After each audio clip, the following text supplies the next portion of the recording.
Türkiye, Amerika Birleşik Devletleri ile EJ2 yatırımcı vizesi anlaşması olan ülkeler listesinde yer almıyor. Bu, Amerika Birleşik Devletleri'nde kendi işletmesini kurarak yaşamak isteyen bir Türk yatırımcının önündeki en somut engel. Ancak, Karayipler'de bir istisna var. Grenada, Amerika Birleşik Devletleri ile geçerli bir EJ2 anlaşmasına sahip tek yatırım programı ülkesi. Bu videoda bu iki aşamalı yolun nasıl işlediğini, gerçek maliyetleri, süreci, zamanlamayı ve çoğu kişinin atladığı bir detayı anlatacağız.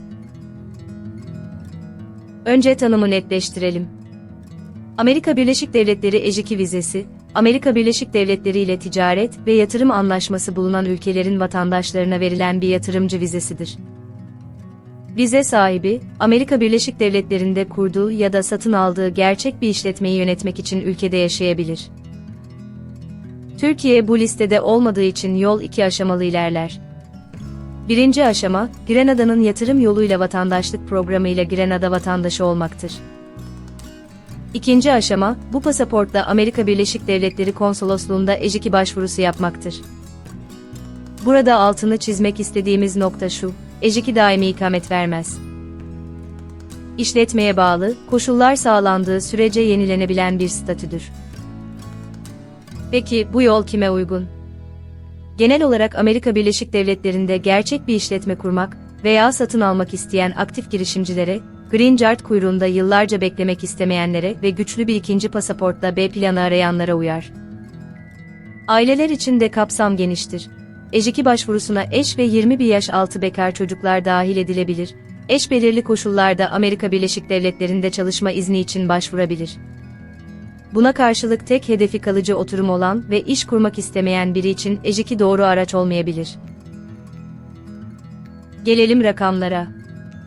Grenada programı iki ana seçenek sunuyor. Bu videonun çekildiği tarih itibariyle Ulusal Dönüşüm Fonu bağışı, tek başvuru sahibi için genellikle $235.000'dan başlıyor, geri dönüşü olmayan ama en sade yol. Onaylı gayrimenkul yatırımı ise genellikle $270.000'dan başlıyor ve belirli bir elde tutma süresi sonunda satılabiliyor. Bu tutarların üzerine devlet başvuru ücretleri, durum tespiti ücretleri ve profesyonel masraflar ekleniyor.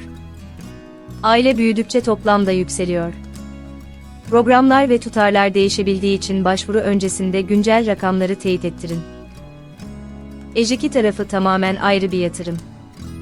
Burada devlete bağış değil, Amerika Birleşik Devletleri'nde gerçek ve faal bir işletmeye konulan sermaye söz konusu. Yasada sabit bir asgari tutar yok, yatırımın önemli olması ve işletmenin marjinal olmaması, yani kendi geçiminizin ötesinde ekonomik katkı sağlaması bekleniyor. Uygulamada birçok dosya, sektöre göre değişmekle birlikte genellikle $100.000 ve üzeri yatırıma dayanıyor. Sermayenin filan işletmeye aktarılmış ya da geri dönülemez biçimde taahhüt edilmiş olması gerekiyor. Sadece banka hesabında bekleyen para yeterli sayılmıyor. Süreç genellikle şu sırayla ilerliyor. Birinci adım uygunluk analizi, fon kaynağı, aile yapısı ve Amerika Birleşik Devletleri iş planı birlikte değerlendirilir.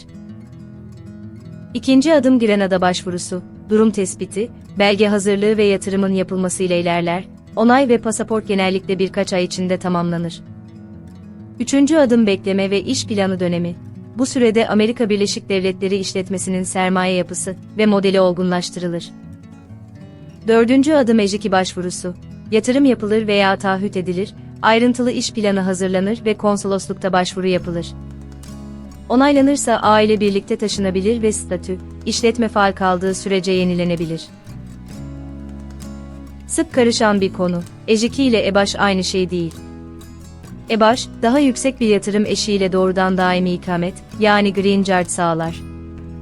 EJ2 ise daha düşük bir giriş sermayesiyle yenilenebilir bir yatırımcı statüsü sunar ama kalıcı ikamet vermez. Hangisinin size uygun olduğu bütçenize, kalıcı ikametin sizin için ne kadar öncelikli olduğuna ve iş planınıza bağlı. Ayrıca Amerika Birleşik Devletleri planınız yoksa, sadece güçlü bir ikinci pasaport için St. Kitts, Dominika, Antigua veya St. Lucia'da değerlendirilmeye değer. Şimdi başta söylediğimiz o detaya gelelim. Bu yolda en sık yapılan hata, iki yatırımı tek bir kalem gibi düşünmek. Gerçekte iki ayrı bütçe var. Grenada vatandaşlığının maliyeti ve Amerika Birleşik Devletleri işletmesine konulacak sermaye. Üstüne taşınma, kira, ilk ayların işletme sermayesi ve profesyonel ücretler de ekleniyor. İkincisi katlanan nokta zamanlama, vatandaşlıktan sonra EJ2 başvurusundan önce genellikle belirli bir süre, uygulamada sıklıkla en az 3 yıl beklenmesi istenebiliyor. Üçüncüsü, fon kaynağı belgesi ve durum tespiti, hem Grenada hem Amerika Birleşik Devletleri tarafında titizlikle inceleniyor. Son olarak Amerika Birleşik Devletleri'nde yaşamaya başlamak vergi mükellefiyeti doğurabilir. Taşınmadan önce vergi durumunuzu ayrıca değerlendirin. Özetle, Grenada EJ2 yolu, iki farklı süreci doğru sırayla ve doğru belgelerle yürütmeyi gerektiriyor. Bağımsız bir danışmanlık olarak sizi tek bir programa yönlendirmeden, bütçenize ve hedefinize gerçekten uyan yolu birlikte belirliyoruz. Buradaki tutarlar ve şartlar bu videonun çekildiği tarih itibarıyladır ve değişebilir. Harekete geçmeden önce güncel durumu teyit ettirin. Sorularınızı yorumlara yazabilirsiniz, ayrıntılı yazı blogumuzda.